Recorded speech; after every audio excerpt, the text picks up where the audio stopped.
참교육 시즌1 9화를 통해서 살펴본 학교 폭력 심의 절차에 대해서 좀 말씀드리겠습니다. 최근 드라마나 웹툰에서 학교 폭력 사건을 소재로 한 장면들이 자주 등장합니다. 극적인 긴장감을 위해서 실제 절차와 좀 다르게 연출되는 경우가 많은데, 이번에 인기 드라마 참교육 시즌1의 9화에 등장하는 학교폭력심의위원회의 장면 역시 실제 학폭심의 운영 방식과는 차이가 있는 부분들이 있습니다. 그래서 혹시라도 오해하실까봐 이 부분에 대해서 좀 정리를 해드립니다. 드라마를 비판하는 관점이 아니라 현실에서 학폭심의 절차가 어떻게 진행되는지를 중심으로 알려드리려고 합니다. 피해 학생하고 가해 학생이 한 공간에서 대면을 하는 장면이 있습니다. 근데 피해 학생과 가해 학생이 한 공간에서 대면하는 장면은 없습니다. 실제 학폭에서는 피해 학생하고 가해 학생이 불필요하게 마주치지 않도록 굉장히 많은 배려를 합니다. 보통은 별도의 대기 공간에서 대기를 하고 담당 직원이나 장학사님이 각각 안내해서 심의 장소로 이동을 하고, 심의가 끝난 뒤에도 서로 마주치지 않도록 동선을 조정합니다.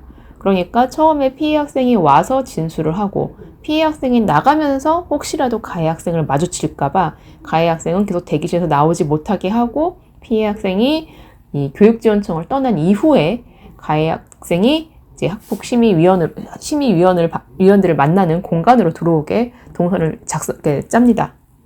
학폭심의가 화해를 주선하는 자리가 아니라 사실관계를 확인하고 적절한 조치를 결정하는 행정 절차의 성격이 강하기 때문에 서로 둘이 마주보고 이야기를 하면서 사건의 진상을 좀 이야기를 한다든가 화해를 한다든가 이런 일들은 없습니다. 그리고 이제 심의위원, 특히 이제 법률위원 같은 경우는 특정 학생의 대리인이 아닙니다.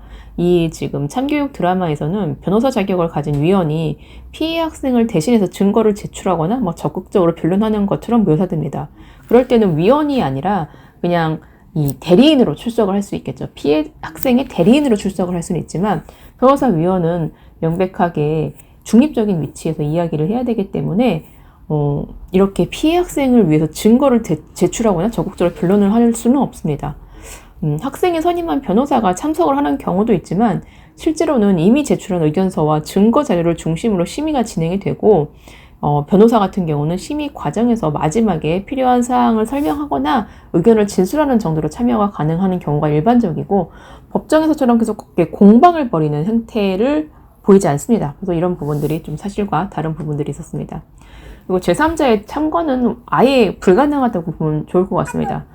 드라마에서는 이 사건에서 이 주인공이 사실 이 학폭심의위원이라든가 학폭심의 당사자가 아닌데, 이 외부의 어떤 인물이 와서 참관을 하는 것처럼 그려져 있는데, 이 참관은 아예 불가능합니다. 이 학폭심의 절차는 학생들의 개인정보와 민감한 사안이 다루어지는 절차라서 외부인의 자유로운 참관이 허용되지 않는 것이 원칙입니다. 그러니까 참석 대상은 학생, 보호자, 대리인, 관계인으로 제한이 되고, 사건과 무관한 사람이 방청객처럼 참관하는 모습은 거의 없습니다. 여기에서 이제 담당 장학사하고 직원들이 좀 들어올 수 있고, 더 이상은 들어올 수 없습니다.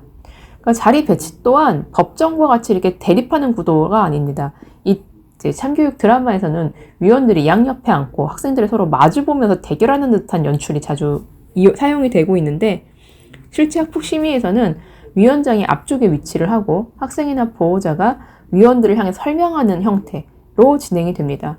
그러니까 가해 학생과 피해 학생이 서로 마주보는 장면 자체는 아예 연출될 수가 없고, 실제라면은 논쟁도 안 되고 위원회가 학생한테 질문을 하고 이 질문에 대해서 답하는, 그러면서 위원장과 학생이 마주보고 나머지 위원들이 학생을 바라볼 수 있는, 그렇게 일종의 약간 미음자 같은 그런 자리 배치가 일반적입니다.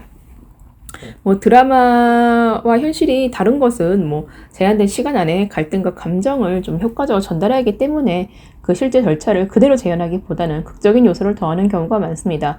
저도 드라마 2개에서 자문을 해본 적이 있는데, 이때 저희가 아무리 이제 현실에 대해서 이제 작가님이나 PD 분께 이야기를 하고 그분들이 이걸 또 적극적으로 반영을 하려고 하더라도 또 어떤 제약이라든가 아니면 극적인 연출 때문에 어떤 현실과는 좀 동떨어진 그런 장면들이, 법정 장면들이 좀 만들어지고는 합니다.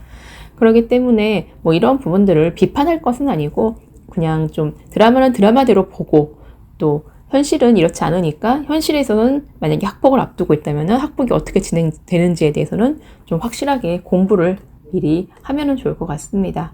드라마는 드라마대로, 실제 제도는 실제 제도대로 이렇게 이해를 한다면은 학교폭력 대응 절차를 보다 정확하게 바라보는 데 도움이 될 것 같습니다. 윤예린 변호사였습니다.